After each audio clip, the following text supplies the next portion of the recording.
historical, climate, food, and economic data so you can make informed decisions as we shift into a new era. Here's what was, this is what's coming. Our world is never going back to 2019, so what will the new era look like? And most importantly, what is immediate that will affect the pocketbook and the outlook into next year so we can all get ready? Thank you for joining. I'm your host, David DuByne. And good morning, good afternoon, good evening, wherever we are on this beautiful blue planet, whatever longitude, whatever latitude you reside. Discoveries abound. Our world is changing. Is it noticeable now, or is it just me? Seems like the energy flow is in movement. Whatever form that takes, there's definitely change in the air. Now, a lot of people could be focused on the stories that are fed to us, or you could tap into those other energies and also feel them if you're not looking at a device and you're looking at people around you. Things are definitely shifting. Change of an age, change of atmospheric jet stream flows because of the ice crystal clouds in the mesosphere from the Hunga Tonga eruption 1 year ago today. That was actually a few days back, but we didn't have a program then. But exactly almost 1 year. So what will that bode for Southern Hemisphere crop production, food prices for the rest of the year, the awareness of massively increasing food prices, and then how people are going to react with this, perhaps by spending on other things, maybe getting ready for the same changes that you feel, the static in the air. I'm right here tonight, Ransom, Godwin joining me as always, just trying to make sense of this world and how do we protect our families, our friends, ourselves. How do we get our communities ready? How do we even get this world ready for what we're embarking into? Because what we're about to see and experience, well, that's something that we haven't seen in thousands of years. Hundreds of thousands, maybe not that long, but definitely a longer time frame than any of us have ever been alive to see the change. And many of us multi-centuries. And how many generations would that be? 7, 8 generations prior? That's the type of change we're about to see. So anyway, Ransom, thank you for joining tonight. I forgot to add you in when I do. I was in a rush. There you are, man. Hey, thank you for joining.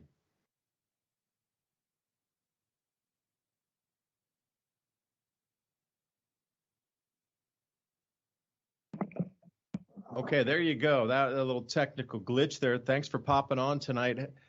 You know, the energy is changing. You feel it. I feel it. Is it numerology? It's 22. Or on my phone, when I look, it's an hour earlier, 11:11. And then there's 2 3s, 22:03, 11:03. The numbers, man, it's vibration and frequency and the numbers.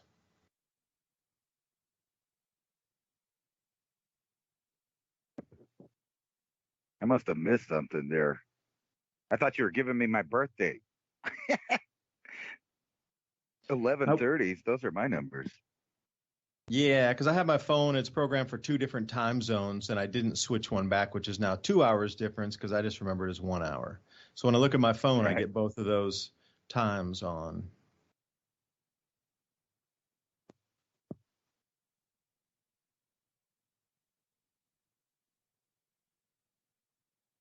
Hey, Ransom, you there? So yeah. Okay, yeah, man. Take the floor. Take the floor for a minute.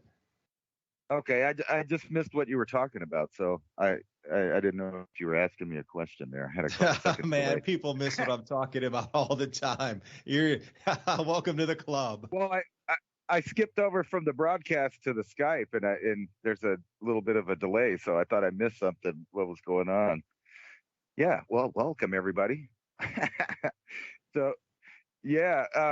Have you been to just by chance, I did hear when you were talking about rising food prices there a second ago. We went shopping the other day, and this is supposedly like a day after they got their truck at Walmart. And we are kind of a secluded town. However, when we got in there, there was like no meat, no chicken, no pork, no organic food of any kind. So you could just scratch that off the list. And then, of course, because I'm on the internet all the time, I've been watching the egg prices go and, skyrocketing everywhere and freaking out. It's like the toilet paper episode a couple of years ago. But this time, if you really think about what they're hitting, because we've talked about this in the past, about when things are starting to get bad as far as food accumulation and you haven't been growing your own, you may run out of protein. And we've talked about this starving the public out, because that's what I feel like actually, the backbone of the Great Reset is first starvation, which, globally will lower health of people globally and their lifespans. And they're mixing all of these other things in there. So every indication I've been looking at in the news recently, it's kind of all coming together for me, the idea or the Great Reset, and in the way that I think they're actually going to do it. And the backbone of all of it is the reduction of food availability globally. So no matter where you live, they are going to try to set up a situation where supply and demand don't match at all, where there's a super supply, no supply available for the demand of people that are starting to get hungry now. So everybody started kind of rolling with the beef prices going up and the pork prices going up and even the chicken prices going up. And, you've always had that backup protein of eggs and like peanut butter. And if you've been to the store, you realize that they are gouging now on these eggs and stuff, trying to use artificial reasons, like, they're trying to blame it on avian flu and this and that. But if you recall a couple of years ago, and we brought this up at the time, 2020 and 2021, both years actually, they were destroying millions and millions and millions of different kinds of fowl worldwide in this fear of avian flu, which, directly links to the mechanism that they're using to do the Great Reset. But in order for this to work, in order for everyone to become in a situation that they have bad health, first you have to attack their nutritional needs. And you can do that simply through inflating or collapsing the dollar. And I wanted to get your opinion on what I think was a major red flag that just happened a few days ago, actually like 2 days ago or whatever, when the Bank of America and their partnership with the financial company Zelly that lets you send money back and forth, and you can have big accounts and pay your bills with it, your utility bills and stuff. It's set up with that.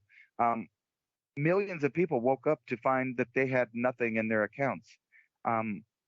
They probably had the overwhelming realization that the idea of their fiat paper money disappeared overnight, at least for them. And I'm sure it was a real panic, especially if they had any amount of money in those accounts, like any large amount of money.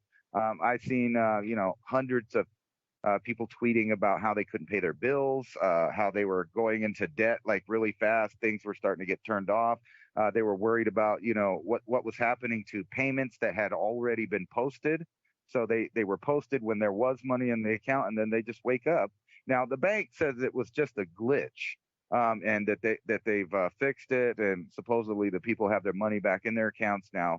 But it does show you that overnight, in an instant, their fiat, paper money system is actually digital zeros and ones, and they just went to zero, which shows you that at any time the financial market could shut down, which brings me to the World Economic Forum and how they're openly talking about cutting the meat usage of billions of people, how they're talking about reducing land that people can farm on, to help the planet.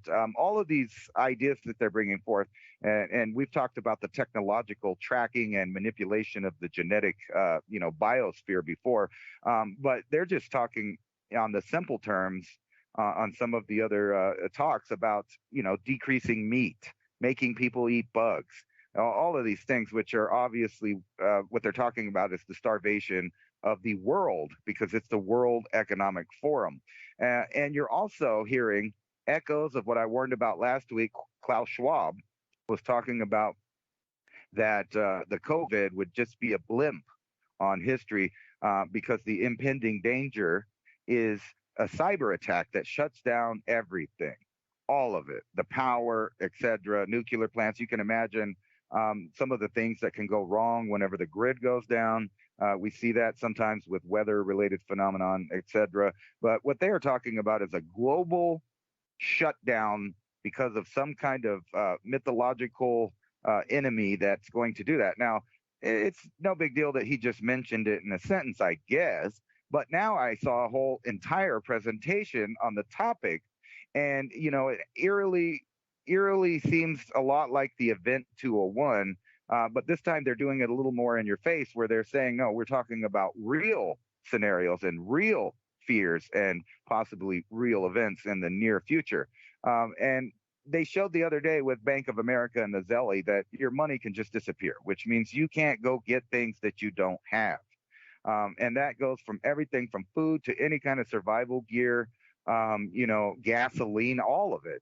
Every avenue of our human domain, if you don't have some kind of reserves, some kind of idea of what you're going to do in that scenario, they totally have the globe at their mercy, because, there's all of these different things going on in the background, and we'll get into it in a minute.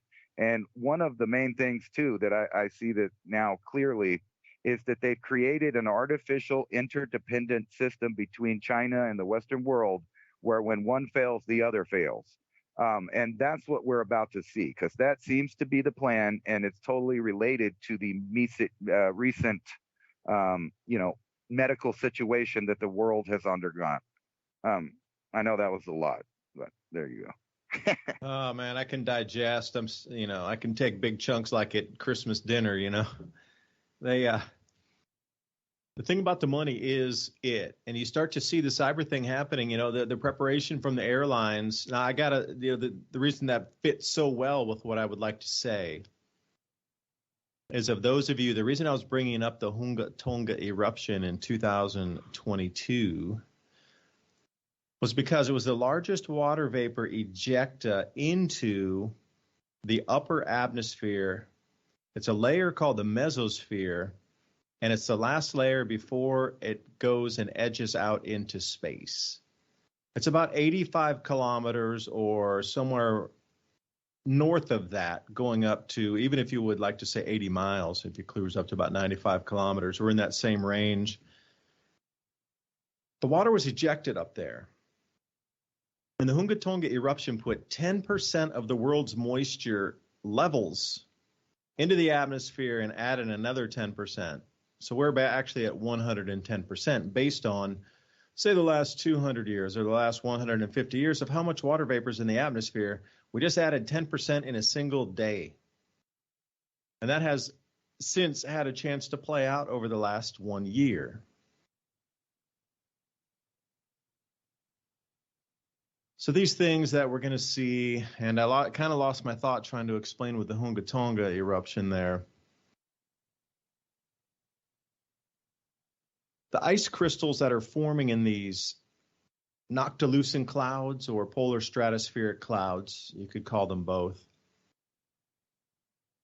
there is going to be a larger amount of chemical reaction on the ice crystal surfaces, depleting and destroying ozone with the chlorine and the bromine. This is going to turn into a large reduction in ozone, and it'll baffle scientists as to how it's happening, why it's happening. And that also moves weather patterns around, changes weather patterns, moves jet streams. Mainly precipitation is what we're looking at. So when you see all these things about the food shortages and what is happening, and then we have the ramp up in medical emergencies as of late. So now you're going to dovetail these two things on top of it. So the UV is going to increase in the southern hemisphere on the crops, which will be greatly weakened because the growing conditions are atrocious at best this year.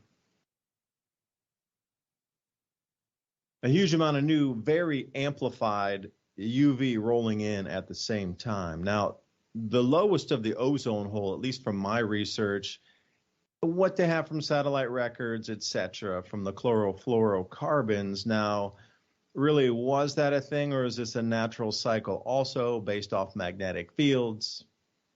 When the sun's magnetic field as well, with the amount of energy inbound and outbound, no less, coming off of our planet, radiating out to space. Now, is this a natural cycle too, where it goes and it grows and then it shrinks? But if you knew that that ozone depletion was a natural cycle in itself, you could write on top of that and say ozone, chlorofluorocarbons. You could bend, industry and move it the way you wanted. You could create this fear base to keep going off of, which is something that we've seen with the global warming all the time. But now, how do they explain rapid cooling from this point? Year without a summer inbound in the northern hemisphere, crop loss across the planet, UV increases out of nowhere, boom. It's really not that the UV would just decrease because of man-made influences. It's because there's so much water vapor ejected into the mesosphere and the stratosphere, which is the layer below that. That gives us all these extra surfaces to do more chemical breakdown of the ozone and deplete it. Now, the ozone hole was recovering, and the United Nations said it was going to recover, and it was all on the road to recovery. And I am unequivocally saying, I can't say exactly by December 31st this year, but within the next, say, 12 to 24 months, there's going to be a rapid decline in the ozone, and they just won't be able to explain it. But that will wrap into more crop shortages because the UV, and watch how they run with the UV on this thing. I mean, these layers within layers and the dovetailing of this World Economic Forum riding on top of these cycles to implement their policies. Like for me, I step back and look at it and go, all right, they understand this was going to be a time of a change of a grand solar minimum coming in anyway. 400-year cycle that would destroy food production globally, and it would cause mass unrest with not only our modern economy, our modern supply chains, and just civilization itself. If you knew the onset dates of that, well, you would, if you were this global elite vampire class of wealth extraction and energy extraction of the planet, you could move, bend, and morph based on the natural cycle. And all I'm seeing right now is knock-ons of knock-ons of knock-ons of the same natural cycle being ridden on top of to achieve agendas. The whole nitrogen thing and removing because of nitrogen and the farmers, et cetera, in Europe and the Netherlands, they want to put a megalopolis city between 5 countries there. And the farmers stand in the way of putting housing for extra several million people to go into these areas. This is how this 15-minute city plan is coming together. We're getting sort of sold a false bill of goods by what they're trying to imprint into your mind of a 15-minute city. A 15-minute city is not just like it's happening in Oxford, a 15-minute city. It is going to be a megalopolis of 100 million people of 5 connected countries. The 100 million to 120 million will be like Belgium, Denmark, Holland, parts of Germany, Luxembourg, parts of northern France. And that'll all be one giant habitation zone. But within that habitation zone, then you're going to get your 15 minutes of zone within that zone. Now, they have one also planned down for Africa, which they think would reach anywhere to about 300 million, it was 30 million, 120, and it was large. It was like about 280 to 300 million people living in the zone, because this encompassed 5 different countries, from Nigeria all the way across through Central Africa, and what you would think of like French-controlled nations down there as well.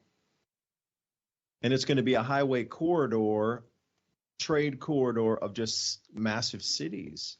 So again, the 15-minute zone would exist within this 250 million to 300 million people city zone that is already planned for Africa as well.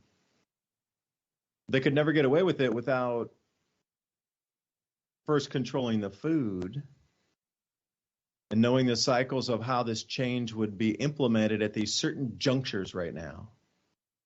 So we're coming into a juncture, and even though I forgot I was trying to connect to something else there at Ransom, but that happens to me sometimes. I get on a tangent. I should have written down my second point. I thought I could just remember it, but you know where we are tonight. But these kind of zonal areas and the control of food on the known cycle inbound. So, you know, with the research within the next 24 months, 12 to 24, I'm going to say by August, because generally the ozone hole reaches its largest width and thinnest of it in the atmosphere beginning August, and then it rolls through like late October in the southern hemisphere. So for us to witness this, we have to wait until August. So I've been trying to dig into a lot of ozone studies. There seems to be a lot of missing data from last year. I wonder why. You know, like when there's a solar flare and they get a sun-diving comet, you look at like SOHO is the best one to go to. But there's missing data everywhere. You know, when that sun grazer, that sun diver comes in and creates a CME with a little tiny comet of the size of like a football field going into something like the size of the sun, that millions of Earths could squeeze into, that little tiny comet creates a huge CME. Something electrical happens off the sun's surface when that happens. So if you knew these changes were here, you could expect the amplification of these same changes, because the largest eruption in 200 years, well, that would be an expected effect of a grand solar minimum entry. And so would larger earthquakes, like massive, massive tectonic activity way above the normal. So how would you bake that into your algorithm if you're going to do some sort of plan or change based on events? Not exact time, but then you need the time inside the event if you're planning like the WEF were. So now that we've had the largest eruption in 200 years, we know that certain things are going to happen. So anybody out there that has any kind of gumption or motivation to go look into your local library online or go visit it to find journals and writings of the years 1817 and 1818 in your local area, if you're in the Northern Hemisphere. Because the eruption of Tambora occurred in 1815, and then the subsequent 1 year, which we're coming into right now, our planting season, which is very similar to what happened in Tambora. We're coming into our planting season now 1 year after the eruption, which was the year without a summer in 1816. Frosts in July, and then what we consider now New England. These points can be mapped to. So the closest I would say is, what we could experience. It's not going to be the same in any way, shape, or form. It'll be a variant of. It'll be something similar to, but not exact. What was the journal reports of anybody living in 1817, 1816? That's what the weather is going to be generally like. So if they talked about how the ice storms blew in and people who lived there the whole life couldn't find their way from the apple tree out in front of their front porch back in, and they froze to death within those 100 feet of an apple tree in their front porch that they knew for their entire life. That kind of swift inbound, kind of really strange events. What was that called? The children's blizzard. These kind of strange things, you would expect it. Like, it's warm now, it's cold now, it's warm now. These are kind of the weird effects. Something's definitely changed, flipped, and shifted. So then you have to look at, like how fast is the World Economic Forum trying to implement these things? And I really highly doubt they're in a defensive posture at the moment. There's so much information coming out. The internet has allowed so much freedom of sharing of ideas to expound on, and knowing the natural cycles. The World Economic Forum is riding on top of natural cycles. There's nothing man-made in this. It's the sun, it's the electromagnetic field, it's the different layers in our atmosphere, it's how electrically those are bound together and form tight patterns that will stay for centuries, or that magnetic decoupling happens and those jet streams and cloud cells move into completely different areas because they're not magnetically bound anymore. They can go where they want to, but they're going to start to run into other cloud layers and patterns and jet streams in the atmosphere, and that's when we get these ringouts and we get 1,000 years worth of rain in a single storm. Those kind of once in 1,000-year storms. That's a result of the uncoupling magnetically and then weather patterns shifting to different areas within the atmosphere. Well, that's a cycle. You would know that would happen when we come into a grand solar minimum. And everything I see from this point forward is World Economic Forum struggling to try to implement new policies. So they need a blackout so people can't communicate about what they're doing. So you can see the same thing now. If they really want to bring in and try to, it's already come to the edge where people are starting to battle back now. It's really starting to be going, politicians are getting called out in office like, yo, you're part of the WEF. What's going on? You're allegiant to a global governance system, not our own nation. What's up, bro?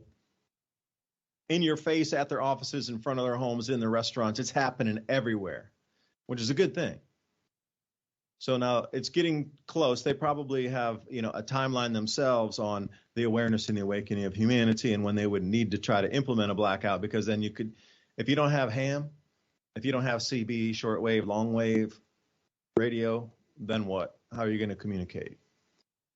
Well, it'll be back to newspapers and you get the state news. They're on a time clock, too. These cycles are the way it's coming in right now. The food shortages are going to overcouple with the rising spikes in, let's say, people that didn't expect to visit the hospital after they went to the hospital for the last 2 years to get the jabba dabba doo.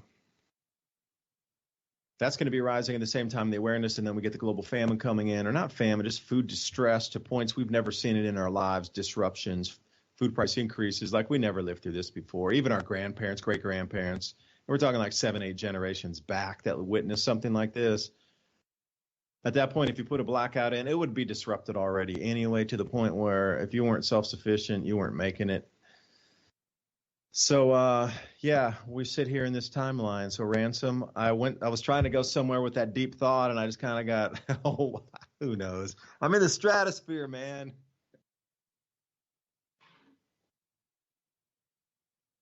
Well, I've been paying attention to them. So they do have a timeline, and it's not an overnight timeline. Like if we look at the Ukraine situation, I don't know if you've seen this or not, but there's some odd stuff going on that kind of is, to me, obvious verification of my theories that I've already had, which is that they're trying to set this up kind of to be the look at this over here while everything else is set up around the world. And they have several of these that I think that they're going to do in a row. And it all ties into basically starving the people out. I talk a lot about how they've been manipulating the DNA of not only people, but the plants, the animals, etc. And I think the reason that they're doing this is because they're trying to hitchhike on, like you said, the cycle that they already know is going on. So it's a completely natural cycle that's happening, and they know that. So what they're trying to do is hijack it and use it for their own goals, which seems to be the worldwide reduction of population, to reduce the number of people on the planet. And then secondly, set up a new civilization that is more of a technocratic, top-down servitude. And instead of being like physical slaves or being mistreated, like that, this will be a mandatory customer-based authoritarianism, the reset on the other side of it. And the reason I say that is because that every, aspect of the way that we're used to living right now is being corporatized in a scientific, technocratic way. So just to start off, and I've talked about it many times, the manipulation of people, plants, they're planning on mRNAing everything. That means everything that you're interacting with, they're going to put their own special ingredients, let's just say. Let's start off with this. So we have the world's first bee vaccine receives USDA conditional license. That means they're going to be allowed to play around with that. So, why is that important? Well, like I do, that bees are the pollinators, and the bees will touch everything that we eat everywhere. Without the bees, we wouldn't be having fresh fruits or anything that comes from a flower, because the bees are helping us, pollinate and make sure that we have another generation of food to eat. So, what better way to inject, so to speak, new behaviors or conditions with the bee by manipulating it in different ways. It's kind of woo-woo, but follow me here. So we have a global situation of the same kind of, plot against the bees, but this one's against people, against the food we eat, against the animals that are out there. If you've listened to Mr. Gates, speeches on how he wants to help all the animals out there by giving them these new vaccines, then you can see that, these are just good-hearted people at the top that are just trying to medicate the entire biome of the planet, including your lettuces and whatnot. So then in the backdrop, we have, the drama of geopolitical situations, the pandemic that we've had. We'll just go ahead and call it their terminology. So in China, it seems like, in my opinion, that this is ultimately a perfect plan, and I'm starting to see all the mechanics of it. So the World War II generation basically is gone now.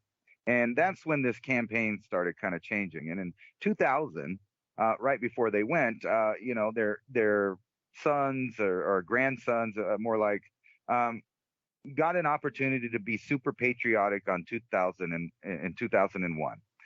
Some things were set up. Governments changed, namely America changed to a more totalitarian type top-down federal government. After which, we had 20 years of changing of culture and the geopolitical situation of the world. So that was the prime at the beginning. And what the reasoning is now that I see, is that they needed to move all of the military age men out of a certain area and move them to another area where they will be changing the geopolitical situation there too, meaning that the populations in the European countries, Eastern Europe, Western Europe, have been fading in recent years due to whatever you want to blame it on. I have my own ideas on that as well, but anyway, they were having less children. They're not able to have as many children. So the population of those countries were already on the first bell curve of depopulation. And that includes the U.S., Canada, Australia, Japan, South Korea, all of the people in the new alliance that supposedly is our side of things. All of those countries were having this issue with population and reduction. So obviously, if you move millions and millions of people that haven't yet been sterilized, I guess that's the right word, you move them in there, they have no jobs. There's going to be a food epidemic, heating problems, cut off the power now is in this situation, and then they bring war. So what you have there is a perfect situation for destabilization in Europe. So it seems that the invasion of the Middle East by Western powers had little to do with the Middle East itself, but rather the destabilization of Europe and Eastern Europe for the current situation that we're in with the Ukraine and Russia. And this is how it all ties together. You needed another catalyst to get rid of certain portions of the population.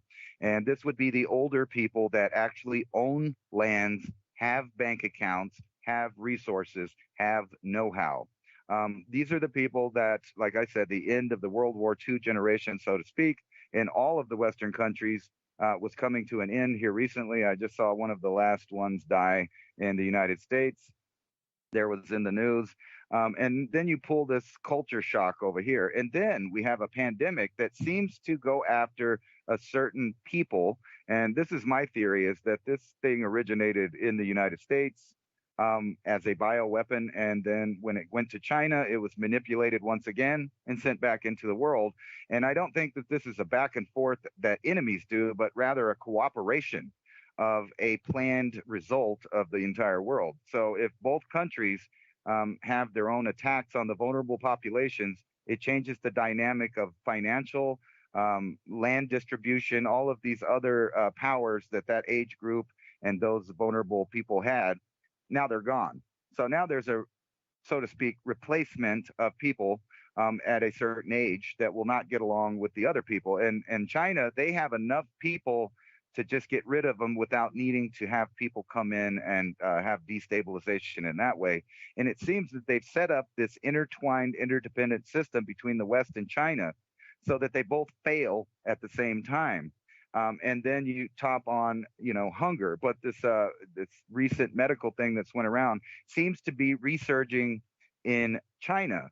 China can take the hit, however. But as certain people on the internet have pointed out, they're moving. A lot of people are going to certain places, i.e., the Western powers like Australia, South Korea, Japan, and those strains are spreading there now. So what you have is an exported problem and an internal problem with China. And then we're setting it up on the other side because there's only one player left that really can, hold their own and retreat back into the Siberian area and just wait it out.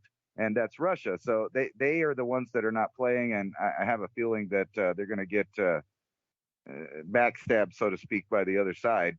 And I've been watching where all of the weapons recently have been going. I found a graph that showed me where all of them are going. So these are the same countries that have all three problems: a situation of combat that's brewing, a pandemic that takes out specific portions of the population, and an ever-growing shutdown economy related to food and energy. If there's no other clear sign that the plug has been pulled and the population reduction program has begun, with all parties seemingly participating in it, because it seems like the little back and forth of the pandemic hit the countries in just the right way. The free Western countries introduced Chinese-style lockdowns for their countries and mandates, rules, etc. That shows participation from the West.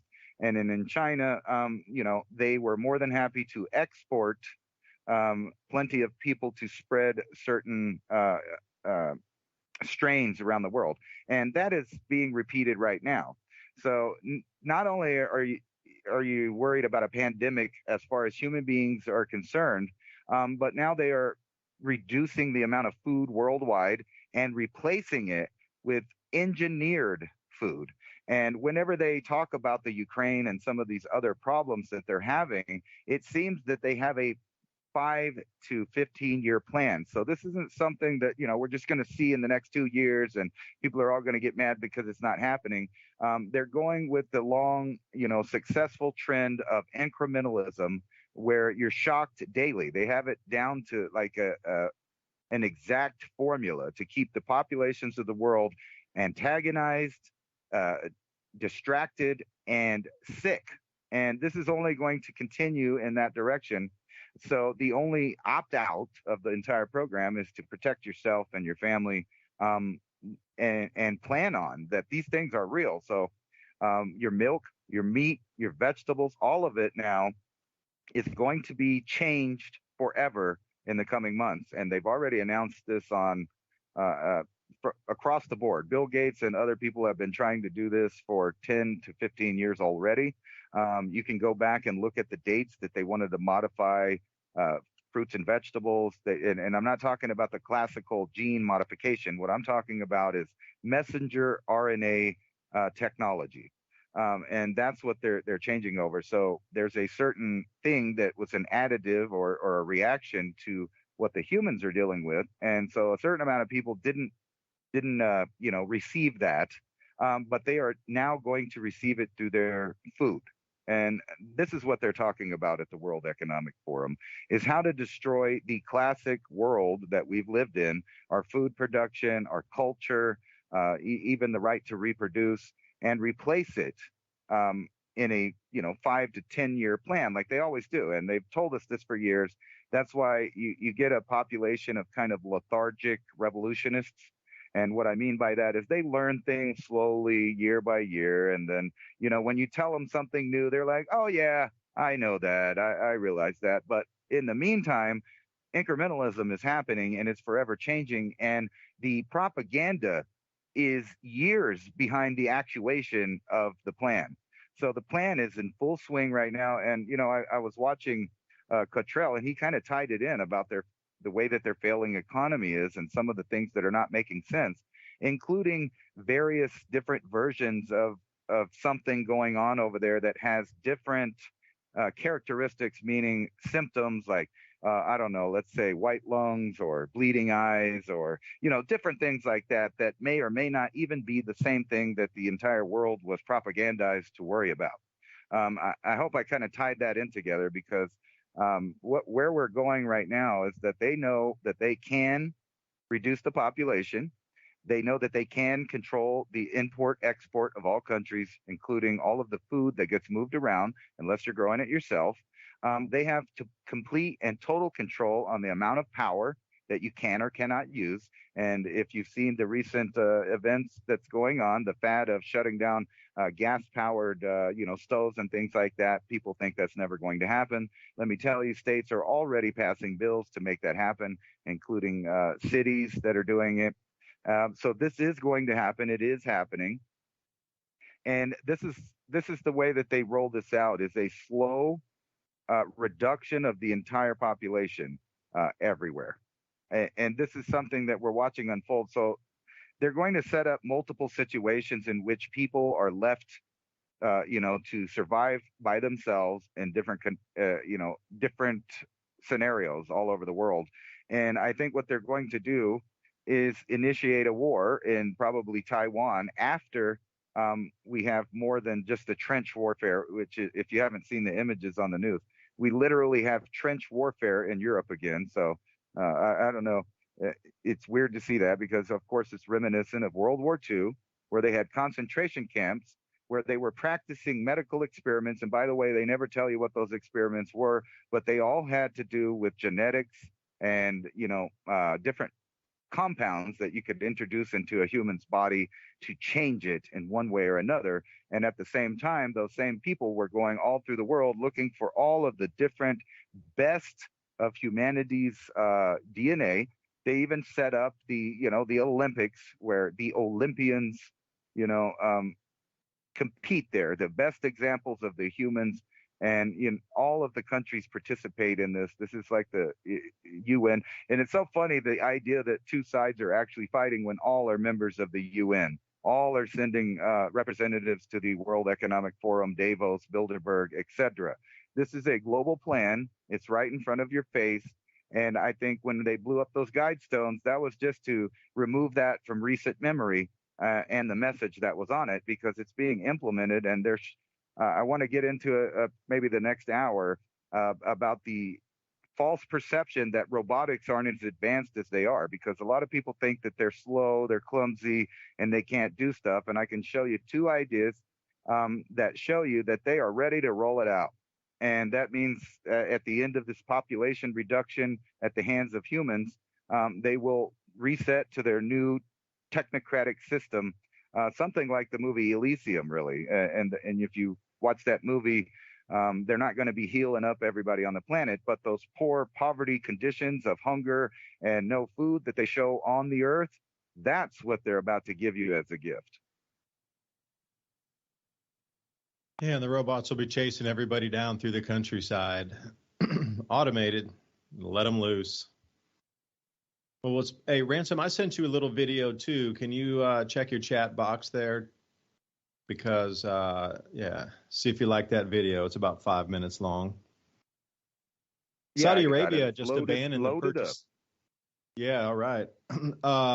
Saudi Arabia abandoned, complete U.S. dollar transactions.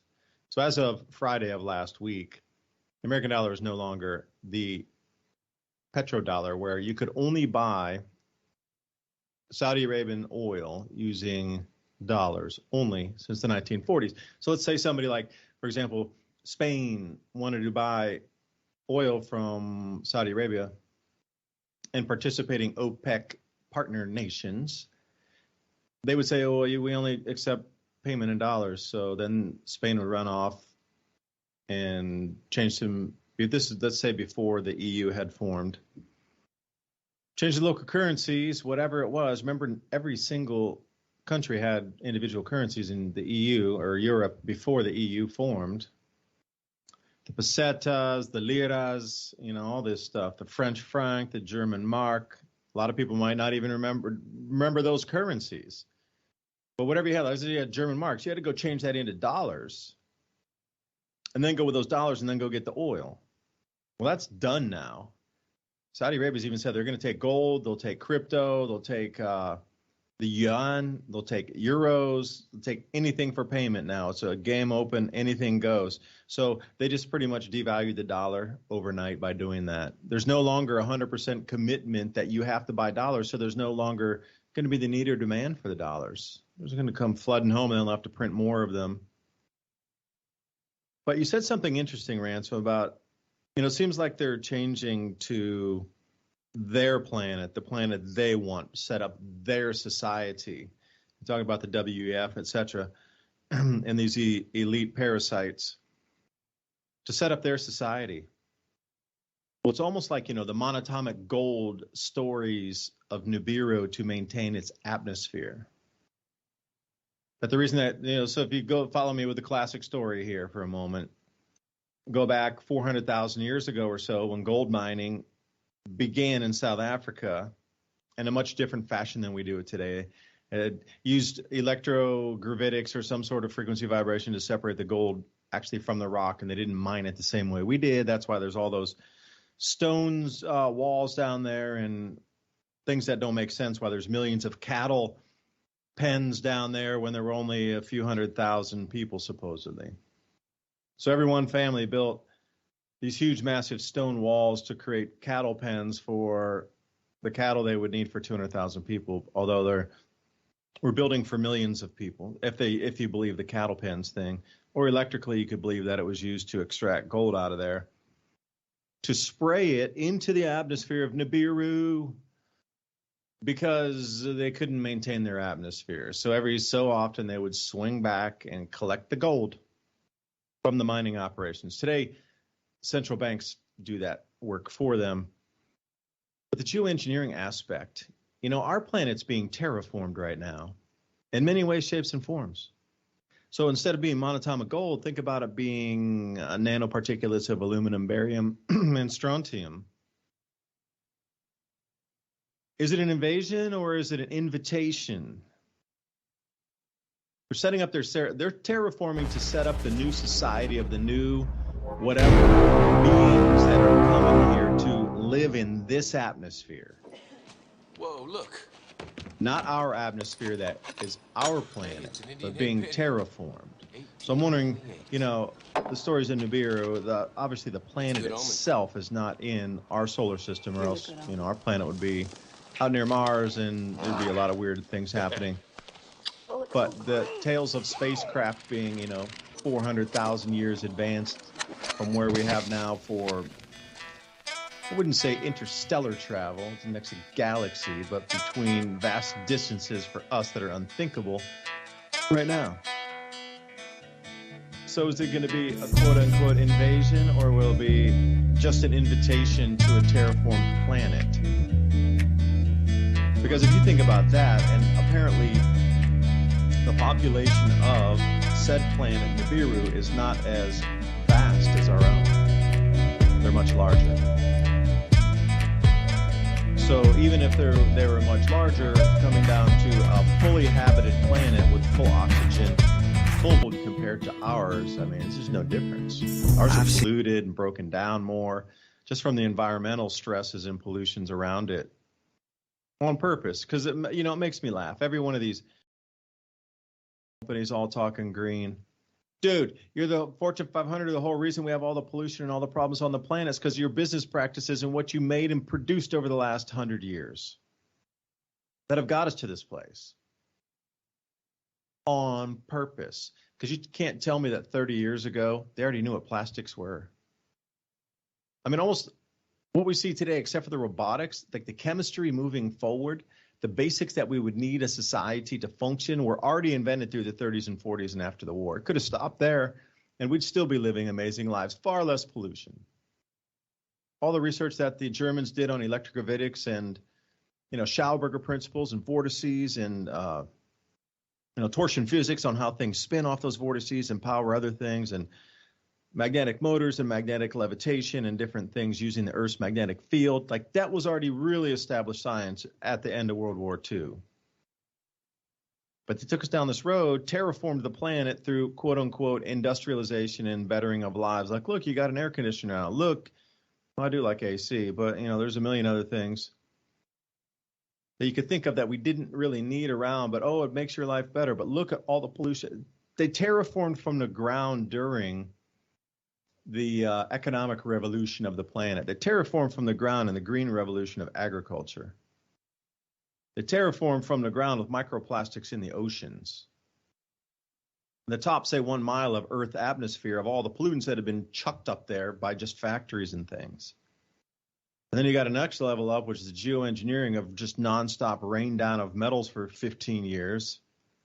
A good 5 that I can remember to hit serious every day. A good 5 years of just raining down metal every single day.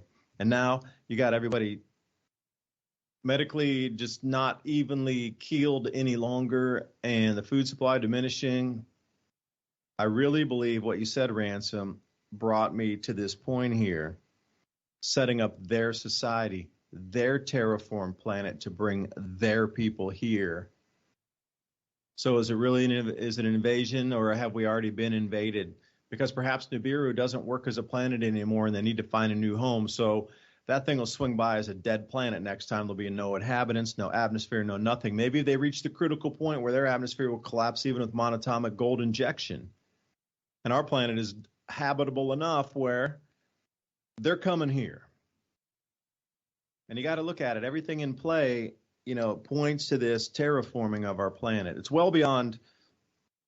Then the technocratic thing would, to be to control the humans and track them as the Anunnaki return back to the planet. There'd already be a track and trace system for the invitees of the Anunnaki to return in mass. And then they go, okay, we already tracked all the humans. It's cool.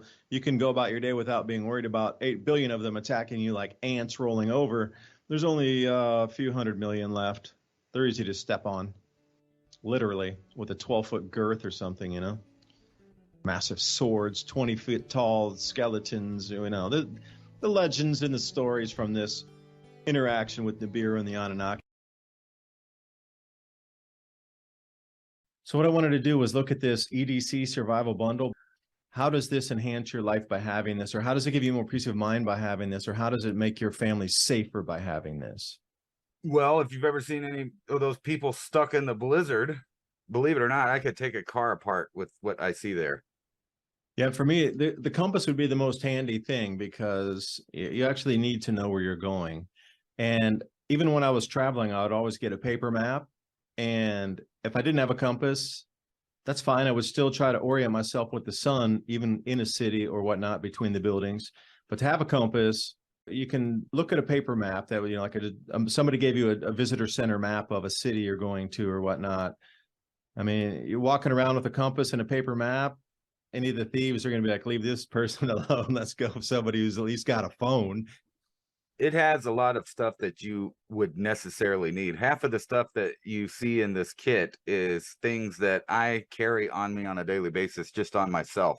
So that little clip there, the climbing kit, that's a climbing hook. You can use that for fastening anything. Obviously, you need a knife for almost anything. For protection, if you get stuck somewhere and you have to manipulate food or anything like that, you're going to need a flashlight. There's a fire starter. This is just a basic kit that would allow you to start preparing for what's going on around you if something happens. This is those things that you will be happy to have. You'll probably never need it until it happens, and then you're the only person that has tools to manipulate your surroundings around you. And that's very important. And I've said that a lot of times when I've talked to you, that a lot of people mess up on their go bags and their prepping bags by filling it full of fluff stuff, snacks, but that runs out in an hour. And then what are you going to do? How are you going to manipulate anything around you after that? And it's hard to do anything with your bare hands. Yeah, almost impossible. That's why credit card size tool, there's so many different options for using that. And, we're coming down to like new hex screws with the, when they're decking and that sort of thing. But 90% of our world was built where these tools will pretty much undo anything with a screw or, or a latch, that sort of thing. Also, you have this miniature fishing kit in here, which if you disregard the bait and the weights, the fishing line itself and the needles work out for an emergency medical stitch yourself up. I mean, if you can do it. I've done it myself. I have several scars on my body from being stuck somewhere where I couldn't get to some hospital or something. Plus, I didn't actually want to go, so I just sewed myself up. And that's exactly what I used was nylon fishing string.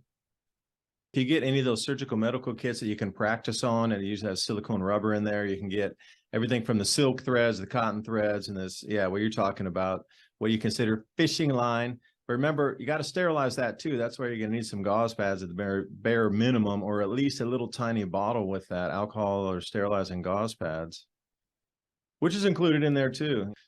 Actually, with that paracord there, if you get something more a little severe, like a puncture, if you've ever been hiking, sometimes you fall, you trip, you might get stabbed by some wood or rock and get quite a big gash. If you actually had to use a tourniquet, per se, you can unwind that paracord in that survival thing and tie up any extremity long enough to get somewhere so you don't bleed out. And that's like the main problem when people get injured somewhere is losing blood, even on a small wound. Yeah, and then it comes to like procuring food. I mean, how do you even start the fire? I'm happy it has a fire starter in there. Remember, the main thing is you got to remove that black coating off your ferro rod before it'll strike. When I first got those things, when I just started even learning what it was, I would try to strike it even with the black coating on it. And I'm like, this thing doesn't. First, when you start it, use that serrated edge and then scrape some of that off where you're going to strike from fire. And then you need some food. Hey, a fish would be good. You can cook those on a fire. Right. Well, basically, this gives you enough small tools in a small package that you could have a little bit of peace of mind if you ever got stuck anywhere. Most survival experts agree that the number one thing that is a problem is a psychological issue. And when you have a fire and you can manage to get a little bit of food and you have the small tools like a compass and a knife and things, it really reassures your mind that you can cope with any situation that you come across at least a little bit, rather than just being kind of stuck there with the lint in your pockets, wondering what you're going to do, because human beings don't do too good in the wilderness by themselves. We need tools. And this has all the little basic tools that you might need for any small emergency. Yeah, that's the EDC bundle 21-piece survival kit by Frog and Company. Click on that link in the description box below, anywhere you're listening or viewing our stream here. Revolution Radio, where information never sleeps.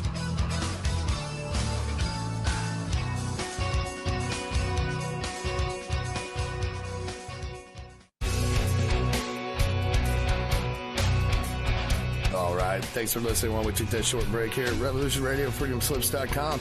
And now we're going to get back to your host.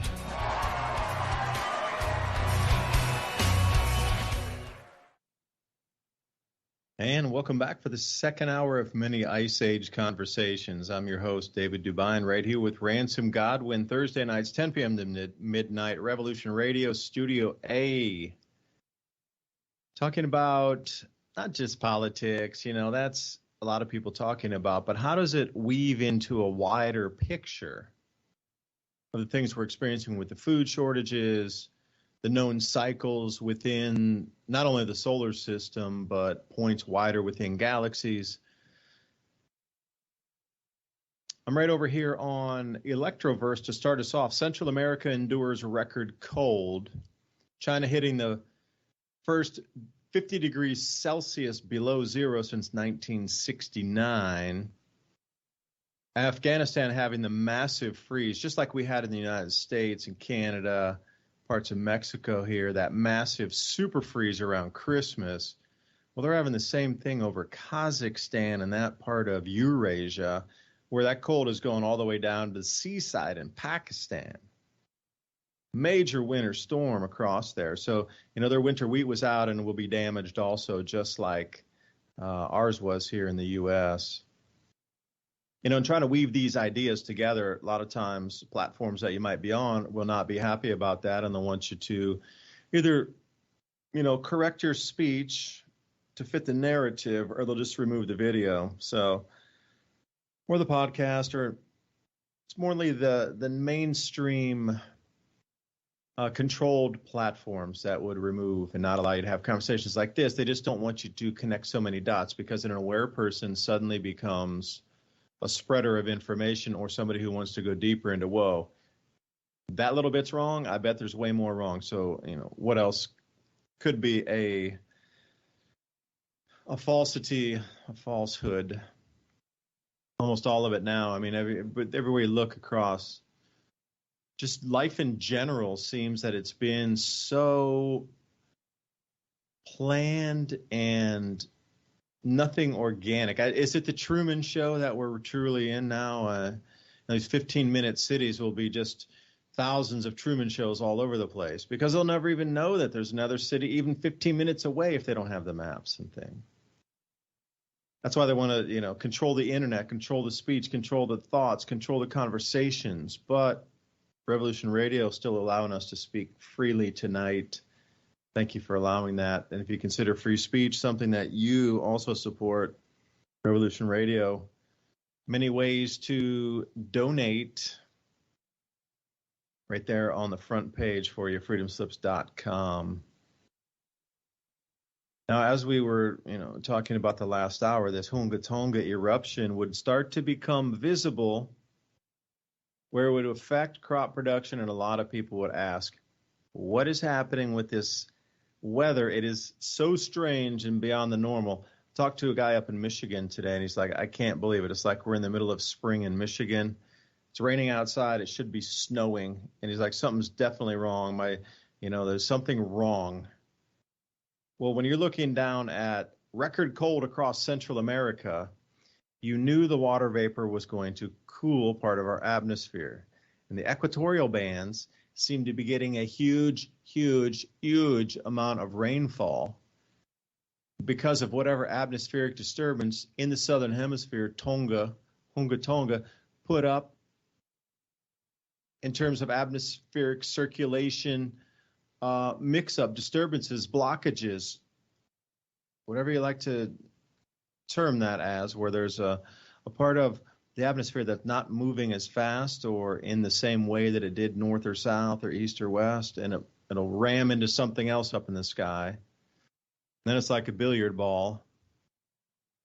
Smaller fronts, yeah, they can get moved out of the way, but when you have jet streams looping in on themselves, double jet streams forming out of a single one that bends and forms two out of itself and then reconnects with a gap in the middle, something's out of kilter here. So, Ransom, you had a couple interesting thoughts there about building the world that they want. So take me down this route for a minute. What happens at 2030?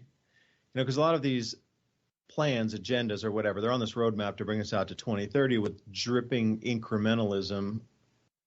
But then after 2030, there's a lot of talk about Douglas Vogt and the work that he's done on the Micronova event that's poised to, hit Earth 2049, if you believe the research, or if you would like to take a look deeper into recurring cycles. We start to see this. So if this Agenda 2030 is Plan 2030, whatever you like to call it, if it reaches its point in there in the 2030 to 2035, then 10 years after that, it seems that there is going to be some sort of massive solar system event that will change the planet forever. I mean, the amount of plasma and particles and discharge coming off of that actually fries the sun-facing side of the planet to 1,700 degrees Fahrenheit for minutes to an hour. Like, imagine the amount of water vapor that would put up if it hit over the Pacific Ocean. Like, sheesh. These are the kind of things that are forecast for 2049. off of solar physicists and others that follow cataclysms and recurring cycles of cataclysms, the Adam and Eve story, for example. Dixon talks about this same exact cataclysm. 2049 is exactly the same that Adam and Eve book described. So, Ransom, walk me out there on a timeline. Walk me down the plank, man, with your sword in my back. Take me down there past 2030. Yeah, I think that's the right number of years. All of the stuff that I've read going back to prior to 2000 had the years 2025, 2030, 2050 as the main marker posts for the transformation of civilizations, according to the think tanks and, all of those. Obviously, no plan goes off without a hitch. So what they do, obviously, is redundancy. That's something that anybody that's dealt with anybody in the military knows that they hammer into everybody. And even the dependents and the family members kind of, as a secondary, get this weird training of redundancy. And I grew up in a military family. My grandparents were military. My dad was military intelligence, and just the whole. That's where I've got a lot of my attitude also about being prepared about things, to plan for the future, not for a future that is going to be for sure, but multiple redundant contingencies to deal with different aspects of different futures. And that's the way we should be living, from top to bottom, is this idea of preparedness and, thinking about different scenarios, because I don't think any number of one of these plans or all of them are going to happen or necessarily. However, we do know that things get pulled off. And if you live in a certain area, you have to deal with it. Just think about the people in Ukraine right now. Everybody likes to talk about Ukraine, but let's think about it from just a basic civilian Ukrainian's point of view, with no political agendas whatsoever, for or against or anything like that. They're dealing with food shortages. They dealt with severe cold nights because the power was gone. Now, let's come over in the United States. We just had, several nice weather patterns. We're probably going to have several more this winter. And every single time that one of these events happen, regardless of what the WEF is planning, regular people have to deal with those situations. Power outages, stagnant water. I mean, the list goes on.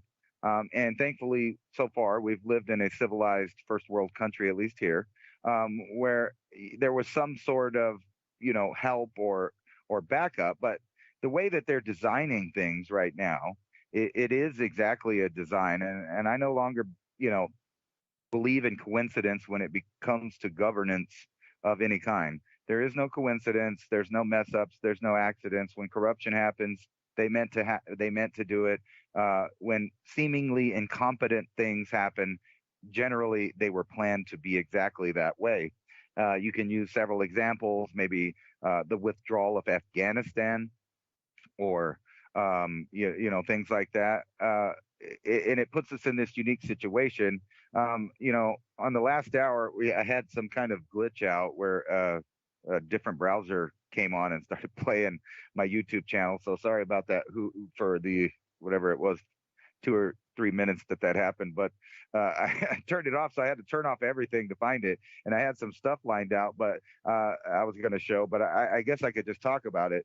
If you were looking at the globe in, from an outside point of view, like if you pulled yourself out into the orbit of the Earth and you're just looking down on it, and you're not listening to the propaganda whatsoever. All you're looking at is data. Say you were an alien species and you flew up in a ship and you scanned, the planet kind of like they do in Star Trek. Oh, what's down there? Well, it's a, post-industrial civilization before whatever. They don't have this technology, but they're a technological civilization down there.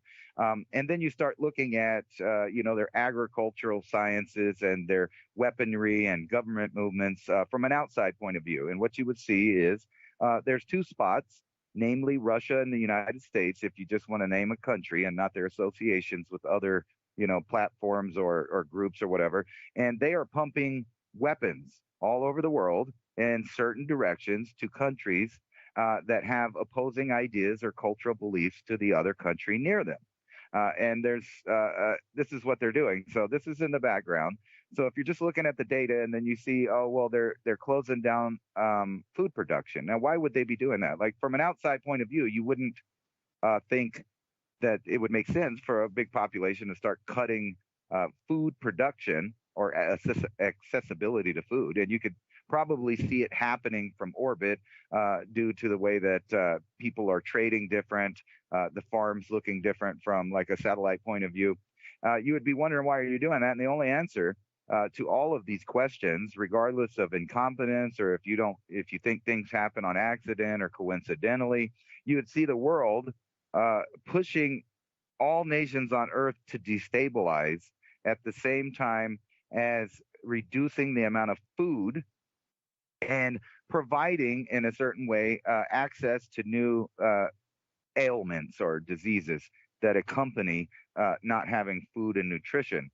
So right now, like if you were just looking and you scanned the United States per se, you would probably judge it like, well, why are they doing that? Like, why do they put these substances in their foods and waters and things like that? It wouldn't make sense unless you were looking at it from a reduction population, perspective. Like if the United States or any country you pick was like a chicken house, let's say, that where they raise chickens, you have a population that's going to be a product. They are going to be a product. That's all the chickens. So that's us in there. And they come in and they tamper with the environment. They change the air quality. They force everybody into a centralized area. They give them food-like supplements, which is like these weird powders and stuff that they give them that has the grain and the nutrition and whatever the chickens are supposed to eat until they become full-size chickens. And then mechanically they come in with like little machines and they suck up the entire population and it goes for process. The next thing that happens is a new batch of an entire population in that building. Now, if there's any problems with genetics or any other thing, this is the thing that they do every time. It doesn't matter if it's a fungal outbreak, a bacterial outbreak, a viral outbreak, or there's a lot of damaged chickens, like say, a weather pattern came in and messed it up. They will cull the entire thing to get the product that they want. And in this way, we're exactly the same as the human population. And what they're doing is going for a total broke, destruction of society, which obviously is not going to happen if you still want to live on the earth in, like an overnight apocalypse where they just nuke every city on the earth. Instead, they would have different little programs going to fit the needs of the area. So like if you wanted to destabilize the United States, you might, flood in millions of people from other countries. You might flood in millions of tons of deadly narcotics that are addictive. You might raise the prices on everything. You might, do all of these different things that incorporate reducing the ability for the population to succeed normally. So they're doing this everywhere. Everywhere's got their own little independent situation growing right now that would set them up for destabilization, whether it's in South America with what's going on there, the overturning of governments and different things going to a new attitude. Also there you see the reduction of food growing and stuff. You got Africa. There's turmoil constantly in Africa, overchanging of governments and issues like that. You go to the Middle East, and they have set that up for a large-scale war there. And then you just push north, and that's where millions and millions more people went to countries with low populations. And these are young military-age men that have nothing really to do. There's not jobs per se. They're cutting back the economies to make it even a worse situation where they cannot absorb the populations. Now, if everybody gets sick and hungry during this time, obviously that pushes these other agendas forward even faster.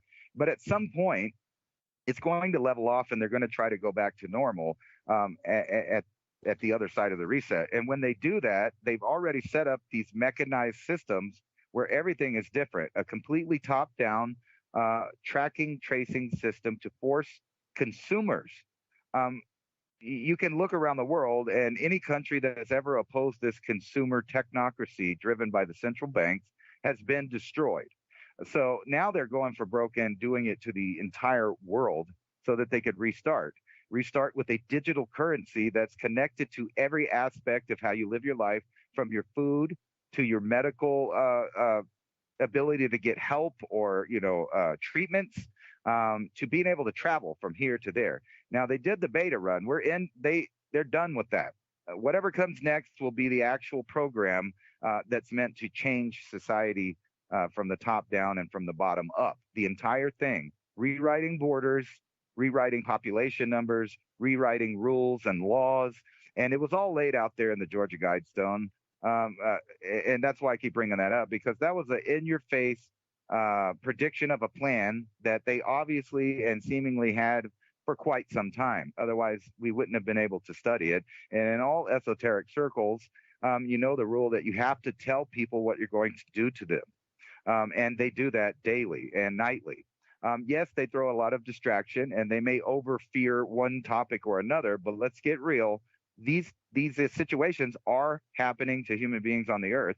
And to sit back in one of the Western countries, kind of with your thumb up your butt and the blinders on, believing that destabilization can't happen to you in your countries, that's obviously naive, and it's not reality, because you can look at Europe now versus 20 years ago. You can look at the United States now versus 20 years ago, or Australia or New Zealand or Japan or South Korea, any of the countries previously you thought were the essence of the free, civilized world, and you can see that they're destabilizing them culturally, morally, and more importantly, with the intake of actual real substance, i.e. food and clean water.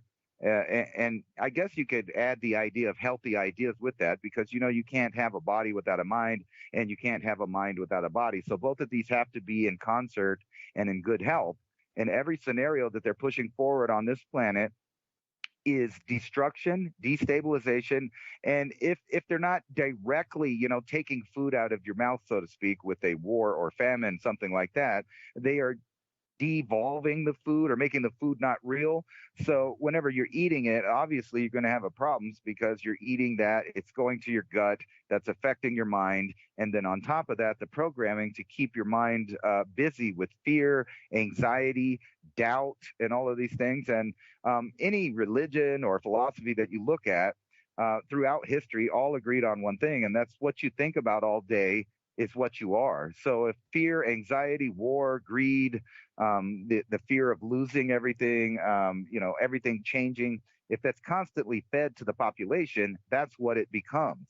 So it's a completely programmed and planned, event. And they made sure to coincide it with the natural cycles of the earth to get the maximum effect of their programs. If we can't have a healthy mind and a healthy body, no one on this earth, you can get spiritual with it. Just think about the soul draining aspect of that, because I do know that a lot of people really believe in the positive and negative aspects of spirituality, and that there may or may not be entities, and whether they are or they aren't, you still get drained one way or the other by, certain things, people and things like that. So if you could make an entire society of suffering, even on a small scale, just agitation, you can control the entire populace. And basically, we're at a turning point in evolution where you're going to have to choose to be a wolf or a sheep. And what I mean by that is the sheep is a very useful domesticated animal that provides a product, meat, the wool, etc. And that animal has a very good short lifespan. It's taken care of from birth to death. It has a little guardian like a police, the little sheepdogs that are out there making it move here and there. And it lives in borders, and they give it medications and vaccines and whatever it needs in its short little life. Now, the wolf, on the other hand, is out there in the cold. He's out there adapting, learning how to survive. Every meal is up to him to have, up to him to get. Every failure, every triumph is his to have. The difference between those is that's what we call wild or domesticated. But we all know what happens to the domesticated sheep. It ends up in the slaughter. It ends up being a product. And that's the position that they're trying to put human beings in on the other end of this restart. And they have plenty of control mechanisms, so to speak, to be the sheepdog, to keep us navigating within the boundaries of their own world creation that they have given us. I myself would rather be a wolf. I'd rather risk starving or succeeding because I won't be in the slaughterhouse. I don't know. Does that kind of tie in my thoughts of the future? I think it's very possible for a large portion of the population to grow their own food, to educate themselves, to keep their own vibrations in a positive, productive idea. And like I said, all philosophies on earth, or wise men or theologians, all agree on is that you are what your mind thinks about all day. So therefore, if you have goals, you have aspirations, you have the willingness to produce your own products for you and your family, meaning the food and the lifestyle that you want, with no outside control factors, no sheepdogs telling you what you can and can't do, about how you eat, about how you live. That is the only way forward for human beings to resist this great reset. We all have to be in that same mindset that we can produce, and we don't want to be the product. We're not the product. We are the producers. And that's what the entire planet has forgotten. And that's what they keep everyone from trying to remember, because they want to restart civilization where human beings are just a product that's forced to buy and sell and take part in all of their programs, because their livelihood's tied up in a digital currency that technically doesn't even exist in the real world. Yeah, and I wish I could have, maybe I'll take this episode here and I'll have the episode transcribed onto paper, and we will print it out, however many pages it is, 50, 70 pages after talking for 2 hours, 10,000 words or so. And I'll do that week after week, month after month, until I get volumes, and then I'll encase them in my wall in my log cabin. And then when somebody remodels the place in about 100 years or whatever, they'll find the actual journals describing real history. And I'm wondering how different that would be from what they were fed. I'm sure by that time, if they were to find those journals talking about the past the way we see it and what's happening now, that would be deemed illegal. You'd have an illegal artifact. And then you remodeled your home with the truth in it. Speaking of truth, I had a couple things, when you were talking there, this being more self-sufficient and coming off on our own here. I had a question for you about redundancy. I was talking to somebody recently about comms redundancy just on the internet, to have a hardwired landline coming in, cable coming in, hardwired cable. Phones that could ping a tower, that could have a hotspot to share with others around. So that's a second option. Third option would be to have Starlink, obviously. So those are like a triple redundancy. So Ransom, I'm asking the question here. If you needed to create power to recharge devices, so you're not talking about powering an entire house. You're talking about having steady enough power supply. So anything that you need to repower that would have rechargeable batteries, or, computers and this kind of thing, would all be taken care of. So I was looking at generator as my first line of defense, solar panels for recharging for the second line of defense. But then, what's the third line of defense? I can't try. And these are the things that if you've figured them out, then a lot of the issues here will not happen immediately if you were able to get to a more secure, further away place. It's not about you're going to avoid this for the rest of your life and civilization is not going to change. It absolutely is going to sweep over eventually. I mean, take a look at America itself. From, let's say, 1800 to now, do you think the changes, like, the Native Americans or the indigenous here, maybe they thought that, okay, we'll just pull really far back in the forest, and then this whatever madness of invasion and stealing of buffalo for the tongues or whatever, that'll pass us over if we just chill in the forest. If we get far enough back, these rampaging people in wooden wagons with wheels coming down this way, like, what? If we just get far enough out, and they keep telling us in the newspapers, they're coming. But eventually, even if it's decades plural, this still sweeps over the planet. It's just changed the way it is, because you could look at every chapter from the 1800s moving into the introduction of electricity. And, I even have those stories, which I've told a couple of times, about East Tennessee. There was a few famous areas where they tried to bring in electric lines and they were shot out, beat out, tomahawk, not, I shouldn't even say tomahawk, but just axe thrown out, these kind of thing, for decades, plural. But eventually, the electric lines came through.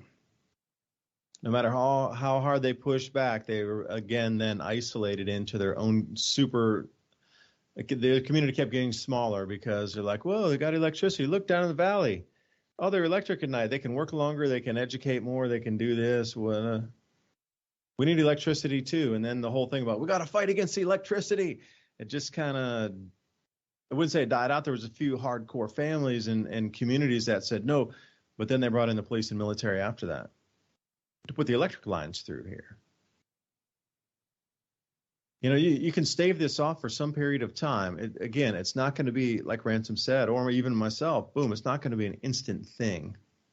It is going to get you to that point where you can then figure out how this change is happening and move with it.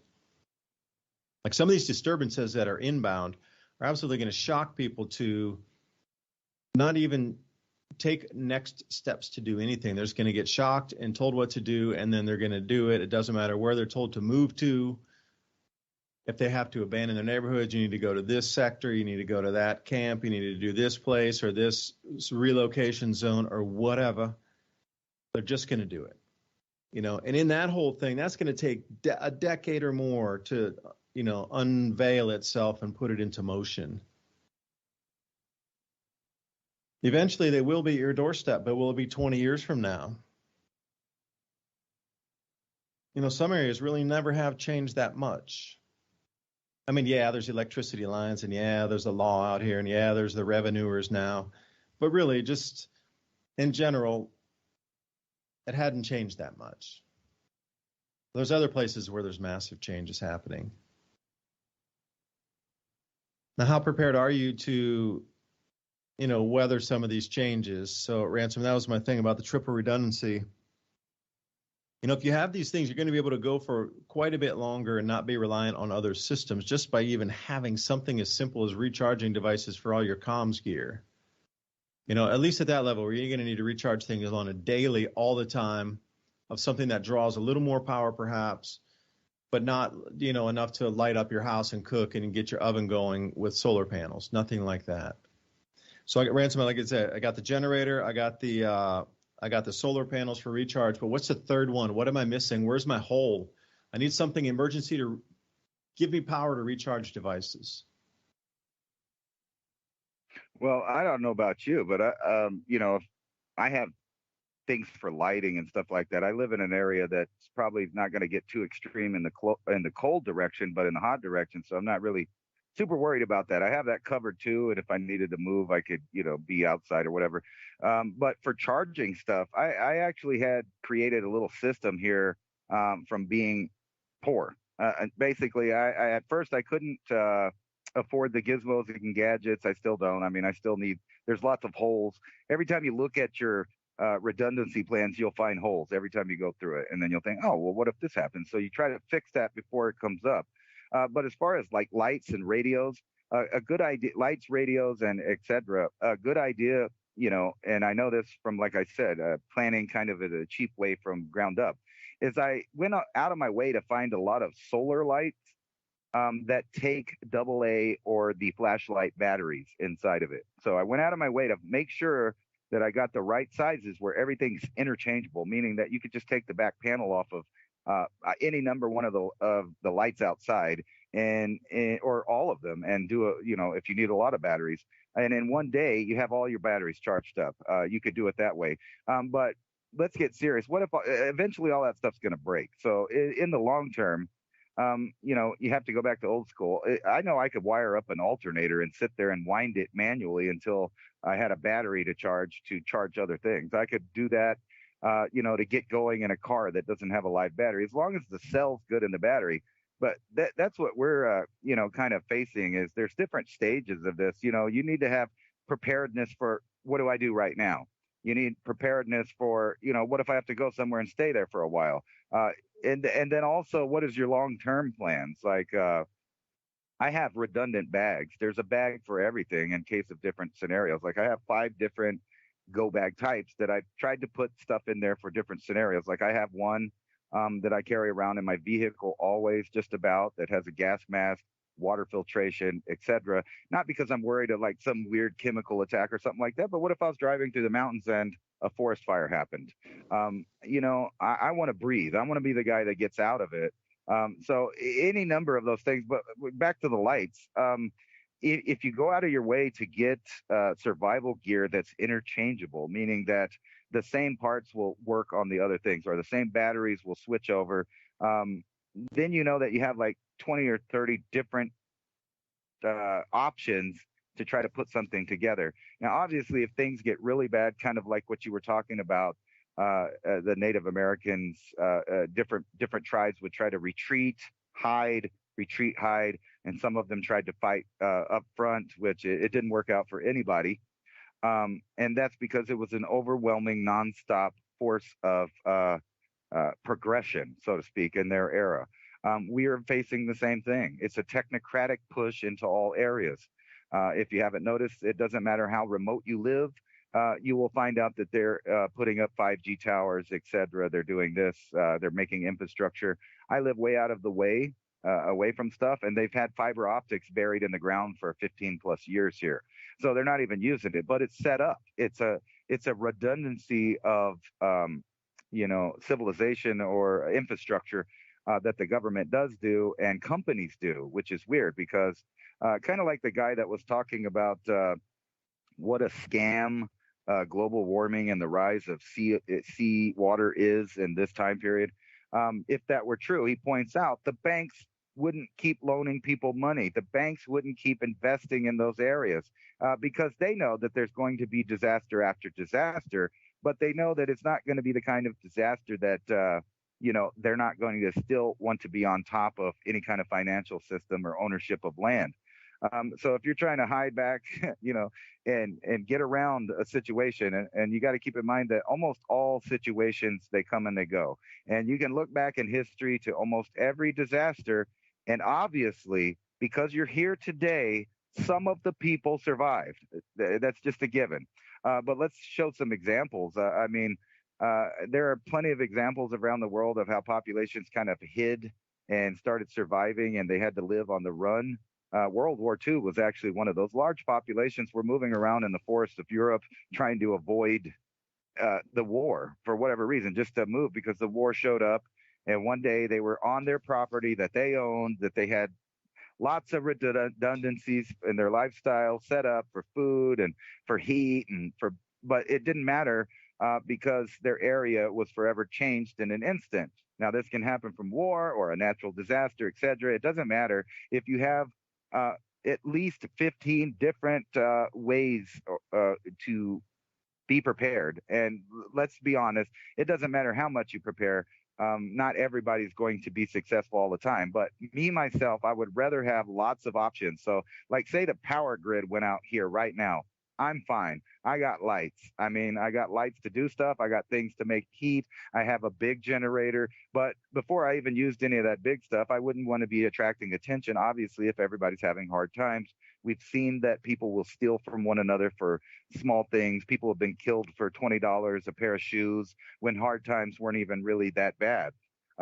So imagine what they'll do to feed their children. Imagine what they'll do to feed themselves.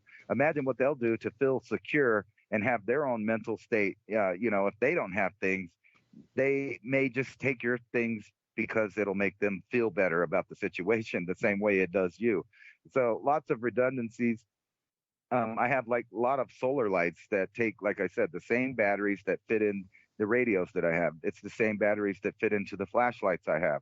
So I could get out there, but always you want to have something that is not dependent on batteries, so to speak. So like a charging system, there's pocket sockets out there, the little cranking ones that you could charge your stuff for communication on the go. There's other things like that. But in the long run, People do survive, and then the war goes, or the disaster passes, and then they have to rebuild and start doing stuff.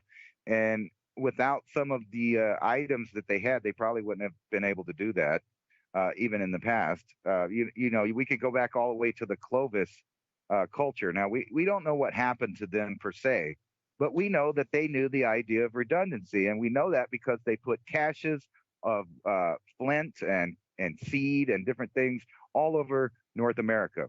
They had redundancy after redundancy, and they didn't, try to carry the whole field and everything with them. What they did is they carried small amounts, basically, essentially to our time, a go bag with everything that they needed for their world, and they would stash those different places. That's not a bad idea to do for yourself. But they understood the idea of redundancy. If something happens here, we'll go here. If something happens there, we'll go here. And almost all native societies have learned to deal with living on the move and having redundancies and backups. Of course, one of the first things that you need to take care of is your ability to filter water. That's number one. Once you get that taken care of, then you can start worrying about other stuff. But water is number one. So like a life straw, not just one life straw, but 20 or 30 of them. And, you were pointing out a minute ago, how people save, like they have knife collections, they got tool collections, etc. Wouldn't it be nice for you to know that you have enough equipment, not only for yourself, but to give to friendly, help or people that you've set up in your communities or friendships that you've made, where you have enough stuff to give them so that you can work as a unit or a small community. All of these are good ideas, but it's obvious because we're still here today that millions of human beings throughout the past have understood the idea of redundancy and planning ahead for things that may or may not happen. And I actually think that's what the entire Gobekli Tepe monuments are for, is that was, ancient man's idea to tell the future that this thing happened. It happened. It was real. And if you don't prepare for it, you might end up like what happened to their world, which was total devastation, probably on several cycles of thousands of years. You could go back to probably 50,000 years ago when we were getting lots of hits. And that progressed all the way. A lot of people don't realize this, but 50,000 years ago, all the way up to about 12,000 years ago, there was several periodic bombardments of the Earth of one kind or another. Several disasters. Probably they were all linked, but that's not necessarily true. Like there was obviously a giant global flood, because that's in the memory of every ancient civilization. There's ideas of fire falling from the sky, stars falling from the sky, however they depicted it. And also the evidence of all of the, squatter man petroglyphs around the world that tells us that the magnetic field and the sun, just in recent memory of mankind, has acted different at times. And you can take an example from the other humans, Neanderthal, that disappeared. They might not have been as good at redundancy as human beings. Just saying. Yeah, and what would the redundancies be that you might need in different altitudes on your land? Would you leave one halfway up your mountain and then one at the top? And how would you disguise it from somebody, illegal hunter or whatever, illegal ginseng bandits cruising through the forests? Hard to say. But the redundancies for sure would definitely be something with water. If you can only put like 3 things in a redundancy pack, just 3, that's it. And that's all you could do. Is like a little, something small, real tiny that you could stock away. So something with water filtration for sure. Something with cleanliness, a little tiny little boo-boo kit or medical kit, like a little small one. And then, some way to start a fire for sure. If you could do those 3 things, then you could pretty much, and a knife, obviously, but then you could really start to work with your environment if you had those things taken care of right away, where you knew you could get fresh, clean water without getting sick. You knew that you could start a fire, and you got a knife so you could go at least know your local area, what root crops you could go dig out and at least get some nutrition in, or cut off some branches that you could use, go find the, pine needles for tea and go look for the wild blueberries or whatever.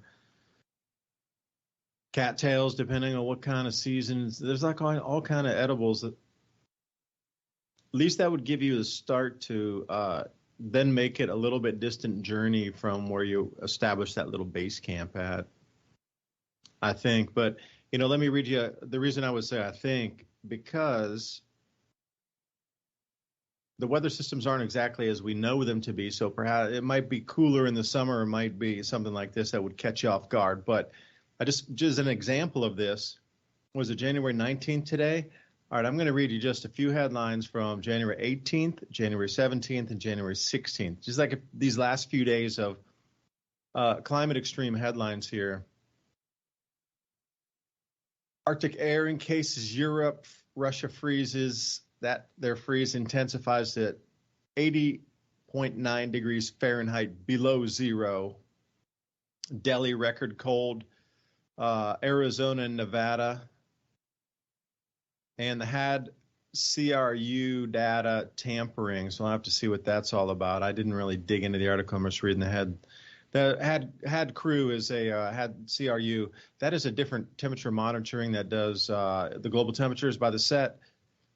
So you can get the University of Alabama, Huntsville, the GISS, that's the global, and that's monitored over there by NOAA. And then you got HAD crew, and then you got Climate Reanalyzer, and there's a few other data sets that you can go for. And let's see, on the 17th, just a day prior, historic cold in Cuba. Are you kidding me? Record cold across India. Delhi freezes. Pakistan, they had some of the coldest, and Iran also, some of the coldest weather. Just like we had that super freeze at Christmas, they just experienced the same thing down to the seaside where it started to fog off of Pakistan. Like record cold coming down, and then it hit that seawater and just getting massive fog banks out of this extreme cold. Gas shortages, heavy snow transforms European landscapes. 33 feet of snow in California, some towns buried. See how quickly the drought alleviated from California, if I might continue with. It was a record drought. And then suddenly they're at massive floods, and you're getting, arc storm after arc storm and 33 feet of snow, which will translate into melt off run water. And then if I go back to the 16th, heavy snow in South Korea. Russia logs its coldest January temperature since 1982. Feet of snow, and then they go into a cooling in Australia article. They showed 0.13, or a little over 1/10 of a degree cooling on average per decade on long-term temperature series coming out of Australia. They were probably unhappy to hear that, because the global warming rah-rah squad. And look at Al Gore. I pulled this one off of, where was I over at here? Zero Hedge. Al Gore trying to pull off a Greta Thunberg moment. This clown goes on. He's been so wrong about so many things since that one movie, Inconvenient Truth. And anything that you want to try to debate, it's just the forecast that this guy put out, that none of it occurred. I mean, really, this guy's almost batting zero, except that the Earth will still spin or something, really. So he's claiming that greenhouse gases. Now get this, I'm still shocked by what I hear. This is Al Gore that's saying this, former political figure in America here. The combined emissions of greenhouse gases are trapping as much extra heat as 600,000 Hiroshima bombs every day. Trapped heat in the atmosphere. 600,000 Hiroshimas going off every day of extra heat trapped in the atmosphere. And that's what he says. And then he says, according to this, the oceans are boiling, creating rain bombs and atmospheric rivers, resulting in millions of climate refugees. And then he just continues into this rant on how xenophobic it is that Hiroshima could be used to describe Hiroshima, which he just described using Hiroshima as the number of bombs versus, I'm going to go Hiroshima on you. he was actually gets a pass in the hall pass of woke because he compared it only to 600,000 Hiroshima classic atomic bombs exploding every day, adding that much heat to the atmosphere, not using it in a derogatory fashion like, you talk to me like that, I'm going to throw a bunch of facts and go Hiroshima on you. That is xenophobic. Now explain the logic on that one. I just the same guy said the same thing in two different sentences. Like, what? This is the lunacy. He's like one of the biggest clowns out there. Oh, I just am like, I had to laugh when I read that. I had to go. I had to laugh, chuckle, ha ha ha. But look at all the cooling that's happening. Got the biggest eruption in the last 200 years just occurred a year ago. Crops are starting to fail because of that. Ozone hole is going to expand because of that. And this clown's trying to get his Greta moment on. Yeah, the whole world's a stage. I'm sure you saw that setup photo op with Greta there at the, what was it, a coal factory or something like that, where the cops were out there waiting and holding her and posing, and they're all smiling. And, you know, it's a whole propaganda piece. And how could you believe Al Gore anyway? I mean, think about him. He got his fortune, you know, after losing to George W. Bush, right? And he started up that green investment firm thing. This is worth like $36 billion now. And this is the same guy that said that, you know, by 2013, we wouldn't even have the polar ice caps and snow would be a thing of the past. And if you lived on the coast, you would be underwater and all of that silliness that didn't even happen. And he's got the gall to come on there as an actor and start kind of, you know, raising his voice at everybody. And acting like he's really got something to say. It's, you know, the world is a stage, and he's one of the corniest actors out there. You can wait a second for that. Anyone. Can I say something, Ransom, with that? When I say he was trying to get his Greta moment, he was more like, remember that when she goes, "You have stolen my childhood." You know, that is exactly what he was trying to get, is that kind of "how dare you" moment to get people to remember him forever. 600,000 Hiroshima bombs a day in the atmosphere. Would it be cool if some young girl got an opportunity to, you know, talk to him, and when he was saying something, and they said, "How dare you? You have stolen my investment plan." No, I'm just joking. Give me back my deposit box.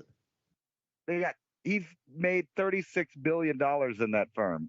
That's personal wealth, I think, is like $330 million for being a climate alarmist who has a track record of nothing coming true. I mean, basically, can you name one prediction that Al Gore's made in the past 25 to 30 years that has come true? Not one of them, because he's silly. He's pushing a fake agenda. And then back to what you were talking about of the flooding in California. I sent you a link from, I think it's talking about Minnesota, if I'm right. But anyway, they're talking about the massive amounts of, it's from Minnesota. They're talking about the massive amounts of precipitation and what's going to happen this spring. Because let's keep in mind that, you know, although California is flooding, the real flooding season for the mainland U.S. doesn't happen till the spring, when all the snow starts melting off. And all of these areas that were supposedly, you know, drought stricken, and you remember in the summer when they were trying to convince us that it's yet again the hottest summer ever, even though it's not. And in recent months, we have not only seen temperatures matching Antarctica in the North American continent, but in Siberia, going down cold as it is on Mars. While they're still trying to make you believe that, you know, it's your fault, and cow farts and all of these other, you know, joking sounding ideas that they push out on people. And it's amazing the naivety, or however you say that. I don't think I said that right. How naive people are, that they believe all that stuff, and they're willing to do everything from give their wealth away to stop living like a human being and stop trying to, you know, produce anything. And you also have people that believe that they shouldn't even have children. Some of them even talk about suicide. They're gonna kill themselves to save the planet. Please don't. If you're considering that, please don't. We need you here so much right now to be the solution to this problem. Please do not do that.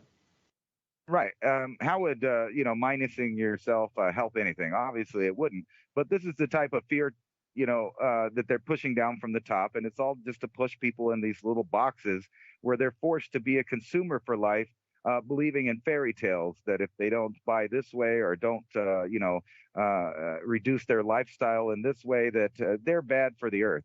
You can look through history, all of the geologic history of Earth, and we're really at a very nice time in history, and we have been for a while. That may be changing, but we had a pretty stable period compared to all of the other times on Earth. So the idea that we're messing it up, even though the planet was warming for a period long before humans had the ability to do anything, if you even believe that, and now we're coming to the end of that. And from what I understand, not like it's going to happen overnight, but we're at the end of the interglacial, are we not? Are we not looking forward to another 80,000 years of temperature decline and changes back into a glacial period? Not that that matters for any of us right now, but we're not on the end to worry about like a super ice age like in the past, and I'm not worried about the planet burning up. If anything, the only problem on this earth are the people that control the forces that are destroying the resources that make this planet work. And the idea that cutting down carbon dioxide, which literally is the fuel for the engine of life on Earth, is somehow going to fix things, that's preposterous. I mean, they want to push it down to near extinction levels. If that doesn't tell you exactly their plan, what will? I mean, they tell you in every aspect of everything on how we need to reduce ourselves, because the masses of people that have their own freedoms and ideas is the threat to the feudalist type dictatorship of the world.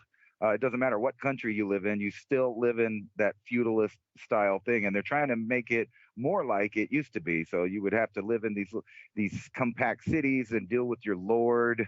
Basically, I guess they'll call it a governor of your area. But they get to go to parties, and they get to drink at night, and they get to go to the restaurants, and they get to have armed guards, and they get to have cars drive them everywhere they want to go and fly wherever they want to go. But you should just shut up, sit in your house, watch TV, eat these rations that you got with your ration card, and turn off the heat. You can't use your oven. And bringing that up, I keep getting these emails from my power company telling me what a bad person I am. I should send you a copy of that. They're telling me, you're terrible, why don't you eat out of a toaster oven? Your regular oven, it uses too much energy. Why don't you turn off all the lights in your home so you're basically living in a cold cave? Like the idea that they want you to revert back to a civilized or a modern lifestyle so that you could allow them, the few, the elite, to have 27 houses with the heat burning and the lights on when nobody's there, while they're all flying on their jets, meeting up to create conspiracies to starve the population out. That's where we're at.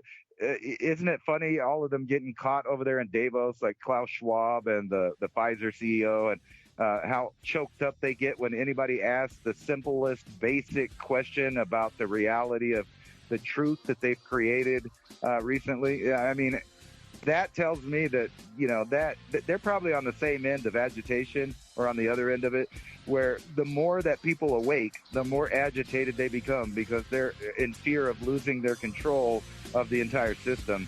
And they may not have a choice. These changes that are coming to the earth may be something that's out of their control. Remember, we'll be remembered as the square cave race of humans. Back to your cave, no electricity, no heat. Good night.